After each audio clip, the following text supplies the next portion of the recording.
Conversion এবং transformation এর মধ্যে পার্থক্যটা কি আসলে? কনভার্সন হচ্ছে আমি বললাম যে, "হি ইজ এ গুড বয়।" এটাকে নেগেটিভে কনভার্ট করো তো। তো আমি করে ফেললাম যে, "he is not a good boy." সে একটা ভালো ছেলে। আর আমি বললাম, "সে একটা ভালো ছেলে না।" অর্থাৎ অর্থটাও বদলে গেল। আমি রোজ স্কুলে যাই, আমি রোজ স্কুলে যাই না। এগুলোকে কনভার্সন বলে। সেখানে অর্থ ঠিক রাখার কোনো ব্যাপার নাই। কিন্তু ট্রান্সফরমেশন ব্যাপারটা এমন, সেখানে অর্থ ঠিক রাখতে হবে।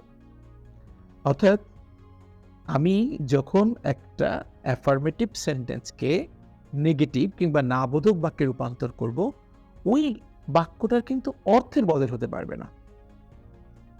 সো এগুলোকে আমরা ট্রান্সফরমেশন বলি। তাই তো? এগুলো আমরা আগেও কথা বলেছি এগুলো নিয়ে।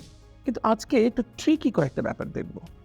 ধরেন আমরা কিন্তু ন্যাচারালি আই লাভ ইউ খুব বিখ্যাত শব্দ। এটার ট্রান্সফরমেশন কিভাবে করি? ধরেন এটাকে করতে বলা হলো নেগেটিভ। ন্যাচারালি আমরা কি করি? আপনি দেখবেন যে ৯০-৯৫% মানুষই এটা করবে এভাবে, I don't hate you। কিন্তু আসলে এই শব্দ এইখানে এই সেন্টেন্সটা এবং এই সেন্টেন্সটা এই দুটো সেন্টেন্সের মিনিং কি আসলে এক হলো? আমি তাকে ভালোবাসি। এইটা নেগেটিভ কি আ এইটা বললে কি সেইম অর্থ প্রকাশ করে যে আমি তাকে ঘৃণা করি না? আমি তাকে ঘৃণা করি না। এর মানেই কি আমি তাকে ভালোবাসি? না। দুটো সেন্টেন্স কিন্তু একই অর্থ বহন করে না। যার ফলে I love you এই সেন্টেন্সের নেগেটিভ যদি আমরা করি I don't hate you, এটা আসলে লজিক্যালি ঠিক হয় না। কারণ তাকে আমি যদি বলি যে I don't hate you, আমি তোমাকে ঘৃণা করি না। মানে আমি তোমার ব্যাপারে নিউট্রাল, তাও হতে পারে।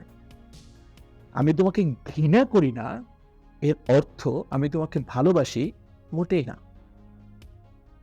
এই কারণে এই জাতীয় সেন্টেন্সগুলো এভাবে করাটা ঠিক আ উচিত হবে না। এগুলো কিভাবে করতে হয় জানেন? এগুলো করতে হয় যদি আমরা এভাবে করি, I am not without love for you। এটা একটা দারুণ উদাহরণ। আমরা যখনই দেখব যে অর্থের তারতম্য ঘটছে, একেবারে ঠিকঠাক মতো ঘটছে না, তাহলে আমরা এইভাবে চিন্তা করার চেষ্টা করব। এখানে একটু দেখেন, I am not without love for you মানে কি? আমি তোমার জন্য ভালোবাসাবিহীন নই। অর্থাৎ আমার মধ্যে তোমার জন্য ভালোবাসা আছে। That means I love you।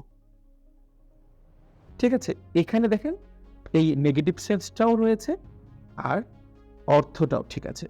আমরা একটা সেন্টেন্সকে নেগেটিভ যখন ট্রান্সফরমেশন করতে যাই, নেগেটিভে ট্রান্সফর্ম করতে যাই, তখন আসলে কি চিন্তা করি? যে বাক্যটা নেগেটিভ হবে এবং অর্থ বদলাবে না। সেই দুটো শর্ত এই সেন্টেন্সটা খুব ভালোভাবেই ক্লারিফাই করে। ঠিক আছে? সুতরাং এই এক ধরনের ট্রিকি টাইপ অফ ট্রান্সফরমেশন আমরা একটু আলাদা করে মনে রাখার চেষ্টা করব। Thank you.